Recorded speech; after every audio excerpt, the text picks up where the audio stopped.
ସମସ୍ତଙ୍କୁ ସାରସ୍ୱତ ନମସ୍କାର। ଆସନ୍ତୁ ଶୁଣିବା କବିତା ଅସ୍ମିତାର ସ୍ୱର। ପ୍ରତି ଘରେ ଘରେ ତ୍ରିରଙ୍ଗା ପତାକା ଦିବାନିଶି ଉଡୁଥାଉ। ଜାତୀୟ ସଙ୍ଗୀତ ଜନଗଣମନ ପ୍ରତି ଘରେ ଲେଖାଯାଉ। ସମ୍ବିଧାନ ଅଛି ତା ପାଇଁ ଯା ନୀତି ସେସବୁ ବଦଳି ଯାଉ। କାୟ ମନୋବାକ୍যେ ଦେଶପ୍ରେମ ଗାଥା ପତାକାରୁ ଝରୁଥାଉ। ପ୍ରତି ଅନୁଷ୍ଠାନେ ଅଶୋକ ସ୍ତମ୍ଭକୁ ନିରିମାଣ କରାଯାଉ। ସବୁରି କାନ୍ଥରେ ଅଶୋକ ଚକ୍ରର ଝୋଟି ଚିତ୍ର ଅଙ୍କା ଯାଉ। ମୁଦ୍ରାର ବକ୍ଷରେ ବନ୍ଦେ ମାତରମ୍ ମନ୍ତ୍ର ରୂପେ ଶୋଭା ପାଉ। ସାବିଦ୍ୟା ଯା ବିମୁକ୍ତ ଏ ପ୍ରତି ପୁସ୍ତକର ମଲାଟ ଉପରେ ରହୁ। ଯେତେ ଭାଷା ଅଛି ଭାରତ ମାର ଏହି ନୀତିବାଣୀ କହୁ।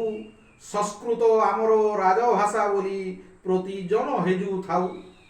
ପ୍ରତି ଭାଷା ଯଦି ସଂସ୍କୃତି ଝଲକ ମାତୃଭାଷା ରୂପେ ନେଉ। ଅପର ଭାଷାରେ ଜ୍ଞାନ ଆହରଣ ମା ଭାଷା ଆଦର ପାଉ। ମା ଭାଷା ଆଦର ପାଉ। ପ୍ରତି ରାଜପଥେ ପଥଚାରୀ ପାଇଁ ବଟଦ୍ରୁମ ଲଗା ଯାଉ। ଗ୍ରାମରୁ ନଗର ଯେତେ ପୁଷ୍କରିଣୀ ପଦ୍ମ ଫୁଲ ଫୁଟୁଥାଉ। ପଲ୍ଲୀଠାରୁ ଦିଲ୍ଲୀ ଗ୍ରାମ ସହରରେ ହକି କ୍ଲବ ଗଢ଼ା ଯାଉ।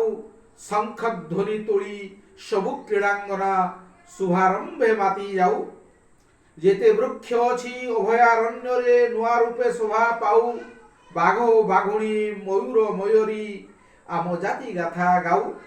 ଅହିଂସା ଖୋଦିତ ଫଳକ ସଂକେତ ପ୍ରତି ବୃକ୍ଷେ ଲଗା ଯାଉ। ଇନକ୍ଲବର ଜିନ୍ଦାବାଦ ଧ୍ୱନି ନଭେ ସଞ୍ଚରିତ ହେଉ।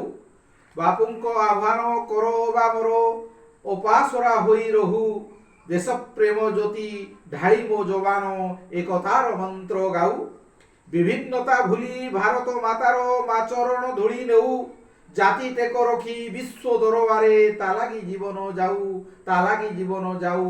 ତା ଲାଗି ଜୀବନ ଯାଉ। ବନ୍ଦେ ମାତରମ୍।